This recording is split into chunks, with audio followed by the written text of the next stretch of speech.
आज की ये कथा बहुत ही महत्वपूर्ण है, इसीलिए इस कथा को पूरा ध्यान से सुने। एक समय की बात है जब भगवान शिव माता पार्वती के साथ कैलाश पर्वत पर विश्राम कर रहे थे। तभी देवर्षि नारद कैलाश में आते हैं और माँ पार्वती और शिव जी को प्रणाम करते हुए कहते हैं, हे प्रभु, आपकी सदा ही जय हो। आप ही आदि और अनंत हैं। प्रभु, आज जब मैं पृथ्वी लोक पर भ्रमण कर रहा था तब मैंने देखा कि कई सारी स्त्रियां शिव महापुराण का पाठ कर रही थीं और आप ही की पूजा मन से मगन होकर कर रही थीं। जो स्त्रियां सर्व गुणों से संपन्न पति की चाह रखती हैं, वे सभी आप ही को जल चढ़ाती हैं। सोमवार के दिन उपवास तथा निर्जला व्रत करती हैं। आपको ही परम परमेश्वर रूप में पूजती हैं। हे प्रभु, आप जैसे पति पत्नी बनकर 7 जन्मों के फेरे भी लेती हैं। हे प्रभु, एक शाश्वत सत्य ये भी है कि माँ पार्वती और भगवान शिव की जोड़ी तीनों लोकों में अनंत काल से प्रख्यात है। किंतु आज मैंने एक विचित्र घटना को देखा कि कुछ स्त्रियां पति की आंखों में धूल झोंककर अन्य पुरुषों के साथ अनैतिक संबंध बना रही थी। ये देख मेरे मन में 3 प्रश्न उठे। हे प्रभु, मैं इन्हीं प्रश्नों के उत्तर जानने हेतु आपके पास आया हूँ। कृपया करें और इस भक्त की आशंकाओं को दूर करें। तब भगवान शिव कहते हैं, हे नारद मुनि, आप अपनी शंकाओं को निसंकोच होकर कहें, मैं अवश्य ही आपकी शंकाओं का निवारण करूंगा। तब देवर्षि नारद कहते हैं, हे प्रभु, मेरा पहला प्रश्न है कि किस श्राप के कारण स्त्रियां पराये पुरुषों के साथ संबंध बनाती हैं। मेरा दूसरा प्रश्न है कि पति से धोखा करने वाली स्त्री के साथ क्या होता है। और तीसरा प्रश्न है, पति के अलावा अन्य पुरुष के साथ संबंध बनाने से स्त्री को कौन सा पाप लगता है। तब भगवान शिव कहते हैं, हे नारद मुनि, आपने समस्त नारी जाति के कल्याण हेतु महत्वपूर्ण प्रश्न किए हैं। इन सारे प्रश्नों के उत्तर मैं आपको एक कथा के माध्यम से देता हूँ। जो भी स्त्री पुरुष इस कथा को ध्यान से पूरा सुनता है, उसकी सारी मनोकामनाएं पूरी हो जाती हैं। और जो कोई भी इस कथा का प्रसार करता है, उन पर मेरी कृपा दृष्टि सदैव बनी रहती है। तब देवर्षि नारद कहते हैं, प्रभु, मैं इस कथा को पूरा ध्यान से सुनूंगा और इसका प्रसार भी करूंगा। कृपा करें और इस भक्त की जिज्ञासा को शांत करें। तब भगवान शिव कहते हैं, हे नारद मुनि, एक समय की बात है, ब्रह्मा जी ने जब सृष्टि निर्माण का कार्य शुरू किया था, तब स्त्री की रचना करने में उन्हें कई वर्षों तक अभ्यास कर हर अंग और उसके अंदर गुणों की रचना करनी पड़ी। उसके मन को अति जटिल प्रकार से निर्माण किया गया, इसीलिए स्त्री के मन को समझ पाना बहुत कठिन होता है। उसके अंदर सौम्यता और निष्ठुरता के दोनों गुणों को डाल दिया था। उसी प्रकार से उन्होंने स्वयं के शरीर से एक कन्या भी उत्पन्न की थी, जिसका नाम अहिल्या था। ये वही कन्या है जिसको मिले श्राप के कारण आज कई सारी स्त्रियां पराये पुरुषों के साथ अनैतिक संबंध बना रही हैं। इसी अहिल्या की कथा में आपको सारे प्रश्नों के उत्तर मिल जाएंगे। देवी अहिल्या अत्यंत सुंदर, गुणवान और चरित्रवान स्त्री थी, जिसे वरदान था कि वह हमेशा के लिए केवल 16 वर्ष आयु की ही सुंदर कन्या बनी रहेगी और कभी भी उसकी सुंदरता कम नहीं होगी।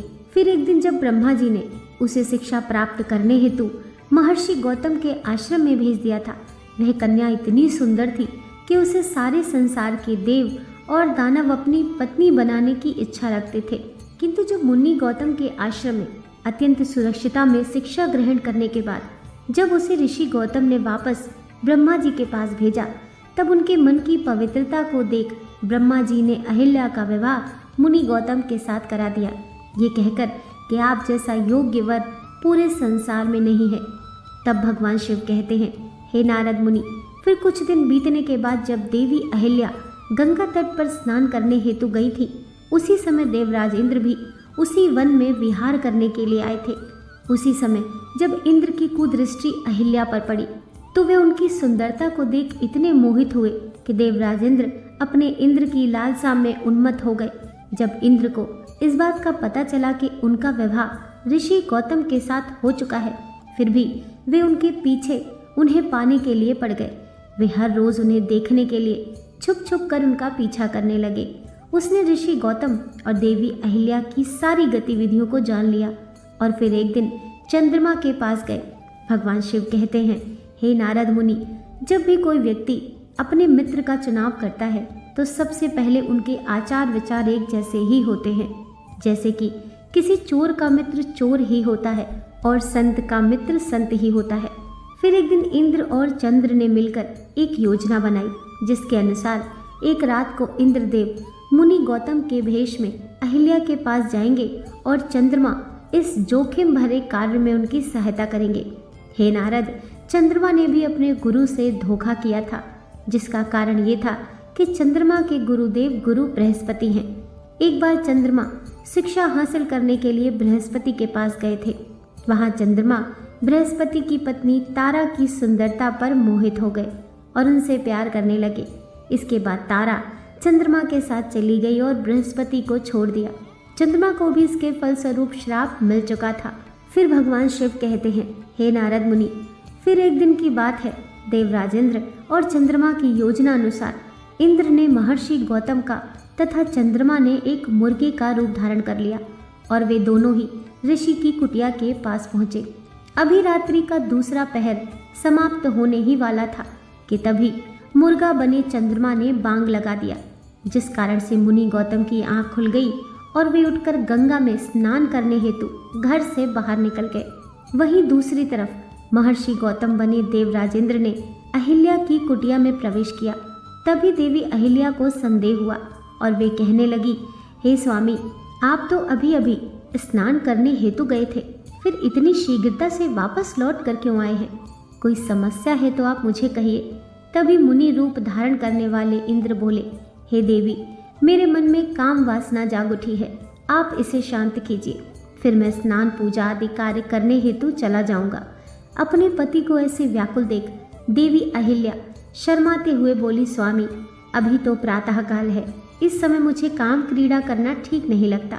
किंतु इंद्र ने अहिल्या को अपने पतिव्रत धर्म की कसम दिलाते हुए उन्हें शारीरिक संबंध बनाने पर मजबूर किया। फिर भगवान शिव कहते हैं, हे नारद मुनि, दूसरी तरफ जब ऋषि गौतम स्नान करने हेतु गंगा तट पर गए तो उन्होंने देखा कि कोई भी अन्य व्यक्ति वहां पर नहीं था और काफी समय बीत जाने के बाद भी वहां गहरा अंधेरा छाया हुआ था। तभी उन्हें किसी अनहोनी का आभास हुआ। तब वे शीघ्रता से अपने घर वापस आए और उसने देखा कि कोई अन्य व्यक्ति उनके जैसा भेष बनाकर उनकी ही पत्नी के साथ भोग विलास कर रहा है। ऋषि गौतम को देख अहिल्या और देवराज इंद्र अचरज में पड़ गए तथा शर्म के मारे दोनों ने झुकी नजर से अपने वस्त्र परिधान किए। तभी ऋषि गौतम को अपनी पत्नी की ऐसी हालत देख उन्हें बहुत गुस्सा आया और वे बोले, हे दुष्ट नारी, आज तुमने अपना पतिव्रत धर्म खंडित किया है। अभी इसी क्षण मैं तुम्हें त्याग देता हूँ। तुम्हें अपने और पराये पुरुष में कुछ भी भेदभाव महसूस नहीं हुआ? तुमने देवी होकर भी ऐसा घृणित और सामाजिक निंदनीय कार्य किया है। आज मैं तुम्हें और समस्त नारी जाति को ये श्राप देता हूँ कि तुम कभी भी अपनी काम वासना को शांत नहीं कर पाओगी। हमेशा भोग विलास की चाह में तुम अपने धर्म को भी भूल जाओगी। भगवान शिव कहते हैं, हे नारद मुनि, देवी अहिल्या अपने पति के चरणों में पड़कर उनसे विनती करने लगी और वे करुण विलाप करते हुए क्षमा याचना करने लगी। फिर वे अपनी पत्नी से बोले, हे अहिल्या, तुमने आज न केवल अपने पतिव्रत धर्म को भंग किया, बल्कि तुमने एक गुरु का भी भयंकर अपमान किया है, जिससे मुक्ति मिलना संभव है। तभी देवी अहिल्या ने अपने दिव्य शक्ति ब्रह्मा जी का आवाहन किया, किंतु दूसरी तरफ उन्होंने श्राप देते समय बोला कि तुम्हारा शरीर हमेशा हमेशा के लिए पाषाण का बन जाएगा। तब भगवान शिव कहते हैं, हे नारद मुनि, इस समय ऋषि गौतम ने जब देवराज इंद्र और चंद्र की तरफ देखा तो वे दोनों मुनि के गुस्से को देखकर स्वयं के असली रूप में आकर मुनि के चरणों में गिरकर गिड़गिड़ाने लगे। लेकिन गौतम ऋषि ने अपने कमंडल में जल उठाते हुए देवराज इंद्र को श्राप दिया कि जिस स्त्री की चाह में तुमने आज जो घृणित कार्य किया है, इसके फलस्वरूप तुम्हारे शरीर पर हजारों योनियां उत्पन्न हो जाएंगी। और चंद्र को भी उन्होंने श्राप दिया। इस समय ब्रह्मा जी सहित अन्य देवता वहां पधारे। वे सभी होनी को तो टाल न सके, क्योंकि मुनि श्राप दे चुके थे। जब इन सारी बातों का पता देवताओं को लगा तब उन्होंने ऋषि गौतम से विनती की और अहिल्या के श्राप से मुक्ति का समय पूछा। तब मुनि गौतम ने बताया कि त्रेता युग में श्री हरि के अवतार राम आएंगे और इस पाषाण रूपी मूर्ति को पैर से छूने के बाद ही वे इस पाप से मुक्त हो जाएगी। तब तक के लिए इस स्त्री की आत्मा को घोर नरक की यातनाएं भोगनी पड़ेंगी। उसे यमराज द्वारा कई जन्मों तक नरक की सजा भुगतनी पड़ेगी। वहीं दूसरी तरफ देवराज इंद्र के शरीर पर जब 1000 योनियां उभर आईं तो सभी देवी देवता उन पर हंस हंस कर उनका उपहास करने लगे। तब इंद्र सहित सभी देवता गौतम से इस श्राप का उपाय मांगने लगे, तो उन्होंने सभी का सम्मान करते हुए उन सारी योनियों को आंखों में बदल दिया। शिव जी कहते हैं, हे देवर्षि नारद, अब आपको समझ आया होगा कि आखिर किस श्राप के कारण स्त्रियां पराई पुरुषों के साथ संबंध बनाती हैं, और जो भी स्त्री दूसरे पुरुषों के साथ भोग विलास करती है उसे कई वर्षों तक नरक की सजा भोगनी पड़ती है। जो भी स्त्री अपने पतिव्रत धर्म का पालन करती है उस पर मेरा आशीर्वाद बना रहता है। अगर कोई स्त्री जाने अनजाने में ये पाप करती है तो उसे घोर नरक की सजा भोगनी पड़ती है और किसी भी प्रकार के व्रत, तप और उपवास का फल प्राप्त नहीं होता है। उसके सारे पुण्य कर्म शून्य हो जाते हैं। तब भगवान शिव कहते हैं, हे नारद, आपके तीसरे प्रश्न के अनुसार पति को धोखा देकर पराये पुरुष के साथ संबंध बनाने वाली स्त्रियों के सारे पुण्य समाप्त होते हैं, और जो भी पुरुष दूसरों की पत्नी के साथ जबरदस्ती या मजबूरी में गलत कर्म पाप करता है उसे भी मृत्यु के बाद नरक में ही जाना पड़ता है। जो भी स्त्री या पुरुष अपने जीवन साथी के साथ छल पूर्वक व्यवहार करते हैं उन्हें भी कई प्रकार के कष्ट भोगने पड़ते हैं। तब भगवान शिव कहते हैं, हे नारद, अब मैंने आपके सारे प्रश्नों के उत्तर दे दिए हैं। तब देवर्षि नारद कहते हैं, हे प्रभु, आज मैं धन्य हो गया हूँ। इसीलिए किसी भी पुरुष को ये गलत काम कभी नहीं करना चाहिए जो कि आपको नरक की सजा भुगतनी पड़े। दोस्तों, वीडियो पसंद आई हो तो लाइक कीजिए, चैनल को सब्सक्राइब कीजिए। मिलते हैं नेक्स्ट वीडियो के साथ।